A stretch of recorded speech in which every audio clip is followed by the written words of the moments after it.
तो मैनेजमेंट का पहला पॉइंट है हूफ हेल्थ, यानी कि आपके पशुओं के खुर के हेल्थ की देखभाल।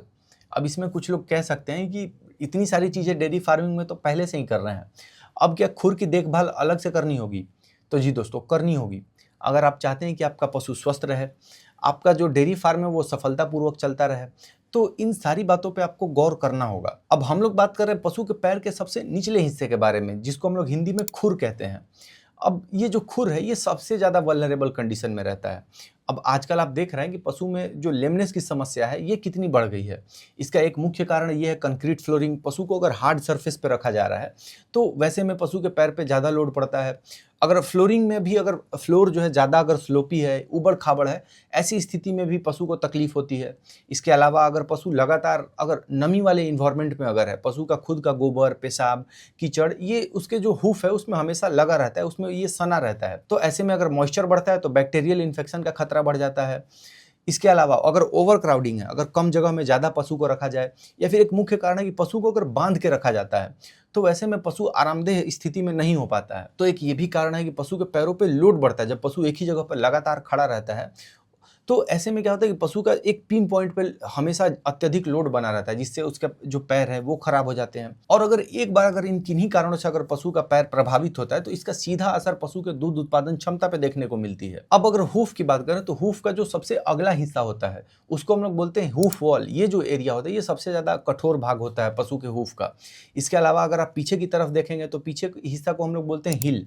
नीचे की तरफ जो है वो तलवा, सोल। पशु के जब हूफ को देखेंगे तो बीच में जो दरार होती है उसको हम लोग बोलते हैं इंटर डिजिटल क्लिफ्ट। अब ये इंटर डिजिटल जो क्लिफ्ट है इसमें एक सॉफ्ट टिश्यू पाया जाता है। अब बैक्टीरिया जब भी पशु के जब हूफ पे अटैक करते हैं तो इसी वाले एरिया को, जहाँ पे सॉफ्ट टिश्यू पाया जाता है, उसी को अटैक करते हैं। इसके अलावा हूफ के जो अंदर होता है वो मौजूद होता है कॉफिन बोन। अब ये देखेंगे कि पशु के पैर में एक जूते की तरह लगा, एक तरह से प्राकृतिक जूता है पशु का, जो कॉफिन बोन वगैरह का जो है रक्षा करता है, साथ ही साथ पशु को उतना हार्डनेस प्रोवाइड करा पाता है ताकि पशु अच्छे तरीके से चल पाए। आजकल पशु आप देख रहे हैं कि कितने हैवी वेट के होते हैं, 700-800 किलो के पशु होते हैं। तो ये इतने ज़्यादा भार को रखने के लिए ये जरूरी है कि आपका जो पशु का जो हूफ है वो पूरी तरह से मजबूत हो। अब ये जो पशुओं का हूफ होता है ये इंसानों के नाखून जैसा होता है। जैसे नाखून है ये किस चीज़ से बना होता है? तो ये बना होता है केराटिन से।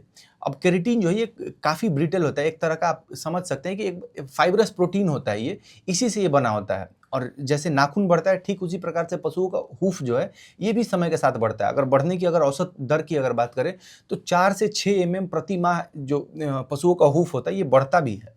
तो ये जो होता है काफ़ी ब्रिटल होता है, एक तरह का फाइब्रस प्रोटीन है तो ब्रिटल भी होता है। अगर अत्यधिक जोर पड़ता है, आप देखते हैं नाखून चटक जाता है, तो ठीक उसी प्रकार से जो हूफ है अगर इसकी देखभाल ना की जाए, अगर इसको अच्छा पोषक तत्व ना मिले तो इसमें डैमेज होने का जो चांस है ना वो बढ़ जाता है। इसीलिए पशु के हूफ का ध्यान रखना पड़ता है। अब बहुत से किसान भाई हूफ हेल्थ को पैरों की समस्या समझते हैं, लेकिन दरअसल यह मिल्क प्रोडक्शन की समस्या है। जैसे ही आपका पशु किसी भी तरह के स्ट्रेस में आता है, किसी भी तरह से क्षतिग्रस्त महसूस करता है, तो सबसे पहली जो चीज़ वो करता है अपना कटाउज, दूध का कटाउज गिरा देता है। दूध उत्पादन में ट्रेमेंडस आपको लॉस देखने को मिलेगा। अब पशुओं के हूफ में अलग अलग तरह की समस्या होती है। सोल अल्सर जो नीचे की तरफ होता है, उसके अलावा white line disease, hoof crack. आप देखते हैं कि कभी कभी जो होता है हूफ जो है ये उसमें दरारें बन जाती हैं, फटने लगता है, उसको हूफ क्रैक।